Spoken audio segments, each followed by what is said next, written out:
ጤና ይስጥልን የአሻም ተከታታዮች የዛሬ የዕለተ አርብ ግንቦት 1 ቀን 2017 ዓ.ም የአሻም 7 ዜናዎች የሚያልፉበት ሰዓት ላይ ደርሰናል። ተረኛ አሳላፊው ብርሃን ሸቴ ነኝ። ርዕሰ ጉዳዮችን አስቀድም። ስድስተኛው የኮሜሳ ሴት ስራ ፈጣሪዎች የንግድ ትርኢት በአዲስ አበባ መካሄድ ጀመረ። ኢትዮጵያ ከአፍሪካ አህጉራዊ ነጻ ንግድ ቀጠና ስምምነት ተጠቃሚ እንድትሆን የግል ዘርፉ ተሳትፎ ወሳኝ ሚና አለው ተባለ። የተለምዶ መደብሮችና ጂኦግራፊያዊ ገደቦች ያለፈ ሀገር አቀፍ የግብይት ስርዓት ያስፈልጋል ተባለ።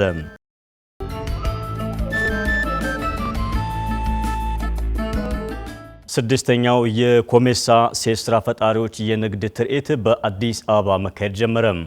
በመርሃ ግብሩ የእንኳን ደህና መጣችሁ መልእክት ያስተላለፉት የቱሪዝም ሚኒስትር ሰላማዊት ካሳ አፍሪካ ማራኪ ኢንቨስትመንት መዳረሻና ከዓለም አቀፍ ምርትና አገልግሎቶች ቁልፍ የገበያ ማዕከል ናት ብለዋል። ሚኒስትሩ አክለውም የፌዴራል መንግስት ኢንቨስትመንቶች ለመሳብ የንግድ ትስስሮች ለማጠናከርና በቱሪዝም ዘርፍ ያለውን አጋርነት በመጠቀም ኢኮኖሚያዊና ማህበራዊ ተጠቃሚነት ለማረጋገጥ ቁርጠኛ መሆኑን ገልጸዋል።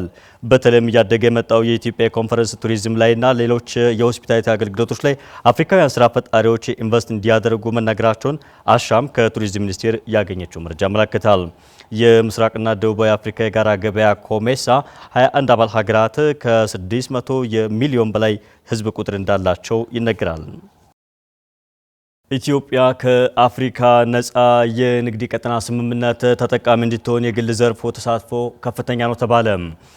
ኢትዮጵያ የአፍሪካ አህጉራዊ ነጻ የንግድ ቀጠና ስምምነትን በቅርቡ ተግባራዊ ማድረግ የሚያስችላትን ቅድመ ዝግጅት ማጠናቀቋን የንግድና ቀጠናዊ ትስስር ሚኒስትር ዴኤታ ያስሚን ውሃብ ረቢ ተናግረዋል። ነጻ ንግድ ቀጠና ስምምነት የአፍሪካን ኢኮኖሚ ነጻነት በማፋጠን የጋራ ብልጽግናን እውን ለማድረግና ጠንካራ ቀጠናዊ ኢኮኖሚ ውህደት ለመፍጠር የሚያስችል ነው። ያስሚን ኢትዮጵያ የአፍሪካ ነጻ ንግድ ቀጠና ስምምነትን ከፈረመች ጀምሮ መተግበር የሚያስችላትን በቂ ዝግጅት ማድረጓንም ተናግረዋል። የሚኒስትሮች ምክር ቤት በቅርቡ ያጸደቀውን የታሪፍ ማሻሻያን ጨምሮ የብሔራዊ አስተባባሪ ኮሚቴ ተቋቁሞ ወደ ስራ መግባቱን አንስተዋል። የአፍሪካ ነጻ ንግድ ትስስር እውን ለማድረግ ሀገራት ታሪፍ ቅነሳ ጀምሮ አሰሪ ፖሊሲ ማውጣትና መተግበር ይጠበቅባቸዋል ብለዋል። ኢትዮጵያ ይህን ሰፊ የገበያ ዕድል መጠቀም የሚያስችል የተሻለ ምርትና ምርታማነት ያስመዘገበች ነው ብለዋል። በተለይም በግብርናና በአምራች ኢንዱስትሪው እየታየ ያለው ምርታማነት የበለጠ እንዲጠናከር የግሉ ዘርፍ ተሳትፎ ወሳኝ መሆኑን ገልጸዋል። የአፍሪካ ሀገራት እንደ አውሮፓውያን አቆጣጠር 2010 በሩዋንዳ ኪጋሊ ባደረጉት የአፍሪካ ህብረት የመሪዎች ጉባኤ ላይ የአፍሪካ ነጻ አህጉራዊ ንግድ ቀጠና ስምምነትን መፈራረማቸው ይታወሳል። የተለምዶ መደብሮችና ጂኦግራፊያዊ ገደቦችን ያለፈ ሀገር አቀፍ የግብይት ስርዓት ያስፈልጋል ተባለ። የኢትዮ ቴሌኮም ዋና ስራ አስፈጻሚ ፍሬሕይወት ታምሩ በትናንትናው ዕለት በይፋ ያስጀመሩትን ዘመን ገበያ የተሰኘ ዲጂታል የግብይት ስርዓት ሀገር አቀፍ ቋሚ የደንበኛ ማግኘት የሚያስችል መሆኑን ተናግረዋል። ዘመን ገበያ የግብይት ስርዓትን በማዘመን ወደ ላቀ ደረጃ ለማሸጋገር የሚያስችል አካታችና ምርትና አገልግሎት አቅራቢዎችን ከሸማቾች የሚያገናኝ እንደሆነም ተገልጿል። ዋና ስራ አስፈጻሚዋ ተቋማቸው የግብይት ስርዓቱን በይፋ ማስጀመሩን ተከትሎ በሰጡት ማብራሪያ የዲጂታል ገበያ ማሳለጫው ለኢትዮጵያ አዲስ ምዕራፍ የሚያበስር መሆኑን አብራርተዋል። ፍሬሕይወት አክለውም የግብይት ስርዓቱ ፈጠራና ሁሉን አቀፍ እድገት ለሁሉም ዜጋዎች ለማድረስ መሰረት የሚጥል ሲሆን በተለይም በመላ ሀገሪቱ የሚገኙ አነስተኛና መካከለኛ የንግድ ድርጅቶች ከሸማቾች ጋር በቀላሉ ለማገናኘት ለማብቃትና አዳዲስ የገበያ ዕድል በመፍጠር የዲጂታል ኢኮኖሚ ትሩፋት አሟጦ ለመጠቀም የሚያስችል ነው ብለዋል። በተጨማሪም ዘመን ገበያ ንግድን በማቀላጠፍና ከአነስተኛ ጀምሮ እስከ ትላልቅ የንግድ ድርጅቶች በማገናኘት የገበያ ተደራሽነትን በማስፋት የኢኮኖሚ እንቅስቃሴ እንዲጨምር፣ የስራ ዕድል እንዲፈጠርና አጠቃላይ የሀገር ውስጥ ምርት እንዲያድግ አስተዋጽኦ እንደሚያደርግም አብራርተዋል። በሎጂስቲክስ፣ በዲጂታል አገልግሎቶች፣ በዲጂታል ገበያ፣ በችርቻሮና በቴክኖሎጂ ዘርፎች የሀገር ውስጥ ስራ ዕድሎችን በማነቃቃት ዘላቂ የኑሮ መተዳደሪያና የማህበረሰብ እድገትን እንደሚደግፍም ዋና ስራ አስፈጻሚው አስተዋል።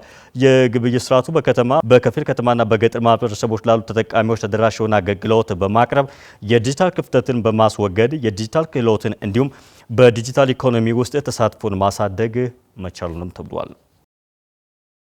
በደቡብ ኢትዮጵያ ክልል በተያዘው በልግ ከ32 ሚሊዮን በላይ የተሻሻሉ የቡና ችግኞች ተከላ በመከናወን ላይ እንደሚገኝ ተገለጸም።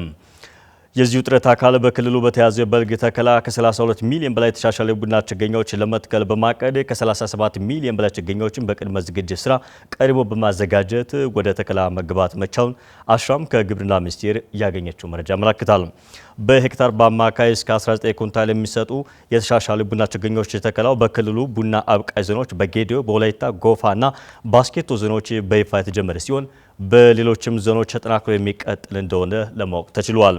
የተሻሻሉ የቡና ዝርያዎችና አሰራሮችን ለአርሶ አደሩ በማላመድ ከልማቱ ተጠቃሚ እንዲሆን በማድረግ ላይም ሲሆን በተያዘው የበልግ የቡና ችግኝ ተከላው ከ21 ሺህ በላይ አርሶ አደሮች በተከላው በንቃት እንደሚሳተፉም ታውቋል።